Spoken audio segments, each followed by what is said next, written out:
الحمد لله وكفى والصلاة والسلام على من لا نبي بعده. أما بعد فأعوذ بالله من الشيطان الرجيم. بسم الله الرحمن الرحيم. ومن آياته منامكم بالليل والنهار وابتغاؤكم من فضله إن في ذلك لآيات لقوم يسمعون. ومن آياته يريكم البرق خوفا وطمعا وينزل من السماء ماء فيحيي به الأرض بعد موتها إن في ذلك لآيات لقوم يعقلون. ومن آياته أن تقوم السماء والأرض بأمره ثم إذا دعاكم دعوة من الأرض إذا أنتم تخرجون.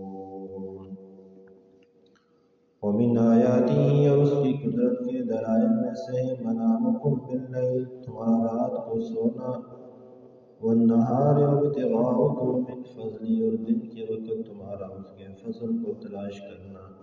ان فی ذلک لآیات بے شک اس میں بھی البتہ نشانیاں ہیں لقوم یسمعون اس قوم کے لیے جو سنتی ہے.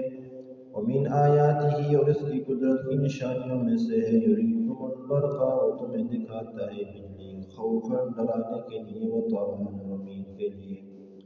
وینزل من السماء ماء اور اتارتا ہے آسمان کی طرف سے پانی فیحیی به الارض بعد موتها اس پانی کے ذریعے تمہاری مردہ زمینوں کو زندہ کرتا ہے. ان فی ذلک لآیات بے شک اس میں بھی البتہ نشانیاں ہیں لقوم یعقلون اس قوم کے لیے جو عقل رکھتی ہے. ومن آیاتہ اور اس کی قدرت کی نشانیوں میں سے ہے ان تقوم السماء والارض بامرہ یہ کہ زمین آسمان اور زمین کھڑے ہیں اس کے حکم سے. ثم اذا دعاکم پھر وہ جب بلائے گا تمہیں دعوت بلانا من الارض زمین سے اذا انتم تخرجون تم اچانک زمین سے نکلو گے. اللہ تعالیٰ کی قدرت کے دلائل کے براہین کا تذکرہ چل رہا ہے.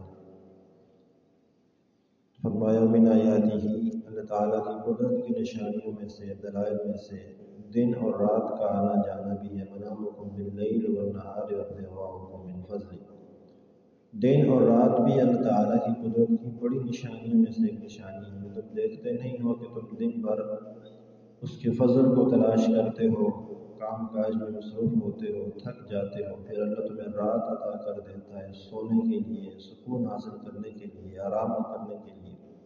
تو یہ دن اپنے وقت پہ آتا ہے چلا جاتا ہے رات اپنے وقت پہ آتی ہے چلی جاتی ہے. روزانہ کی ایک ترتیب ہے ان کی ڈیوٹی ہے جو وہ پوری کر رہے ہیں.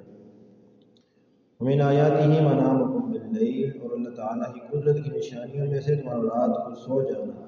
اس نے تمہیں کیسی چیز نیند کی صورت میں عطا کر دی ہے کہ تم رات کو سو جاتے ہو تمہاری ساری تھکاوٹیں دور ہو جاتی ہیں. موت اور نیند آپس میں بہنیں ہیں تو جس طرح ایک رب جو ہے وہ تمہیں روزانہ رات کو سونے کے بعد صبح بیدار کر دیتا ہے تو وہی رب مرنے کے بعد دوبارہ بھی اٹھا لے گا. ان فی ذلک لآیات لقوم یسمعون بے شک نشانیاں ہیں اس کے اندر کہ دن اور رات کے آنے جانے میں رات کی نیند میں دن کی روزی تلاش کرنے میں نشانیاں ہیں لقوم یسمعون اس قوم کے لیے جو سنتی ہو. سننے کا مطلب یہ ہے کہ سن کر ماننا چاہتی ہو اس قوم کے لیے بڑی نشانیاں ہیں. کیونکہ سنتے تو سارے ہی سنتے ہیں لیکن سن کر جو ماننا ہوتا ہے اس اصل سماعت اس کو کہا جاتا ہے کہ جو بندہ سنے اور سن کر مانے. سر قرآن کریم میں اللہ رب العزت نے مشرکین مکہ کو صم بکم عمی کہا ہے. یہ اندھے ہیں بہرے ہیں گونگے حالانکہ یہ بولتے بھی تھے سنتے بھی تھے باتیں بھی کرتے تھے اس کے باوجود دیکھتے بھی تھے تب بھی اللہ رب العزت نے ان کو اندھا بہرا گونگا کہا. اس لیے کہا کہ دیکھ کر سمجھتے نہیں تھے سن کر مانتے نہیں تھے بولتے تو تھے لیکن بات مانتے کسی کی نہیں تھے اس لیے ان کو اندھا بہرا گونگا کہا. تو قرآن کریم میں سماعت سے مراد صرف سننا نہیں ہوتا سن کر ماننا ہوتا ہے. تو اس قوم کی نشانیاں ہیں جو یہ باتیں سن کر پھر ان کے اوپر عمل کرنا چاہتی ہو ان کو ماننا چاہتی ہو اس کی بڑی بڑی نشانیاں ہیں. لیکن جو نہ ماننا چاہتا ہو نہ اس پر عمل کرنا چاہتا ہو تو اس کے لیے کون سی بڑی چھوٹی نشانیاں اس کے لیے سب کچھ بیکار. ومن آیاتہ یریکم البرق خوفا وطمعا اللہ تعالیٰ کی قدرت کی نشانیوں میں سے ہے کہ آسمان کے دامن جو بجلی چمکتی ہے بارش سے پہلے وہ بھی اللہ کی قدرت کے دلائل میں سے ہے کہ اسی کے اندر اللہ نے خوف بھی رکھا ہوا ہے، اسی کے اندر اللہ نے تمہارے لیے امید بھی رکھی ہوئی ہے۔ خشک سالی کا موسم چل رہا ہو اور پھر اس کے بعد اچانک آسمان پر بادل آئیں، وہ گرجیں اور چمکیں، تو انسان خوش تو ہوتا ہے کہ چلو جی بارش کی امید سامنے آئی ہے، بارش برسے گی، خوش بھی ہوتا ہے۔ لیکن جب وہ بجلی چمکتی ہے تو پھر انسان ڈرتا بھی ہے۔ ایک ہی چیز ہے، اس کے اندر اللہ نے تمہارے لیے خوف بھی رکھا ہوا ہے، امید بھی رکھی ہوئی ہے۔ اسی ایک ہی چیز سے تم ڈرتے بھی ہو، اسی ایک ہی چیز سے تم خوش بھی ہوتے ہو۔ وَيُنَزِّلُ مِنَ السَّمَاءِ مَاءً، اور اس رب کی نشانیوں میں سے ہے کہ وہ پھر ان کے بعد آسمان سے بارش کی صورت میں پانی برساتا ہے۔ فَيُحْيِي بِهِ الْأَرْضَ بَعْدَ مَوْتِهَا، تمہاری زمین دیکھیں فصل کاشت کرتے ہیں، زمین سرسبز و شاداب ہوتی ہے، اس کے بعد جب بارشیں بند ہو جائیں فصلیں کٹ جاتی ہیں، بارشیں بند ہو جاتی ہیں، وہی زمینیں مردہ ہو جاتی ہیں، بالکل بنجر سے نظر آتی ہیں۔ لیکن جب پھر دوبارہ بارش ہوتی ہے تو پھر وہ زندہ ہو جاتی ہے۔ تو اللہ نے یہاں پر بھی یہ بات سمجھائی کہ زمین مردہ ہو جاتی ہے، اس کے اوپر پھر ہم بارش برسا کے پھر اس کو زندہ کر دیتے ہیں، پھر مردہ ہوتی ہے، ہم پھر بارش برسا کے زندہ کر دیتے ہیں۔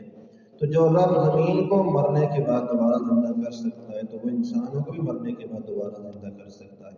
تو یحیی بہ الارض بعد موتہا، اس زمین کے مردہ ہونے کے بعد اس کو زندہ کرتا ہے۔ ان فی ذلک لآیات، بے شک اس میں بھی نشانیاں ہیں کہ زمین خشک ہو چکی تھی، خراب ہو چکی تھی، پھر اس نے بارش کے ذریعے اس کو تر و تازہ کر دیا، پھر وہ سب سرسبز و شاداب جو ہے آنے والی بن گئی۔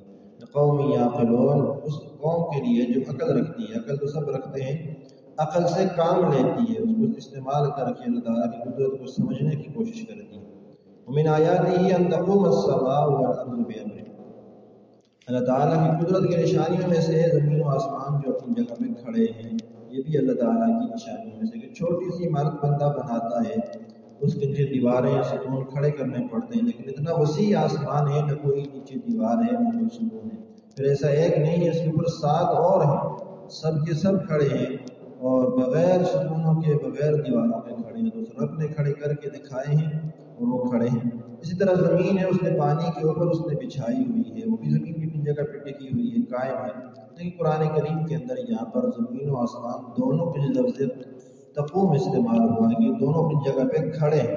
سائنس کے تجربات کہتے ہیں کہ زمین ساکن ہے، بعض کہتے ہیں زمین متحرک ہے، لیکن قرآن کریم کی واضح آیات سے پتہ چلتا ہے کہ زمین بھی اپنی جگہ پہ قائم ہے، ساکن ہے، آسمان بھی اپنی جگہ پہ قائم ہے، کھڑا ہے، ساکن ہے، دونوں اپنی جگہ پہ کھڑے ہیں۔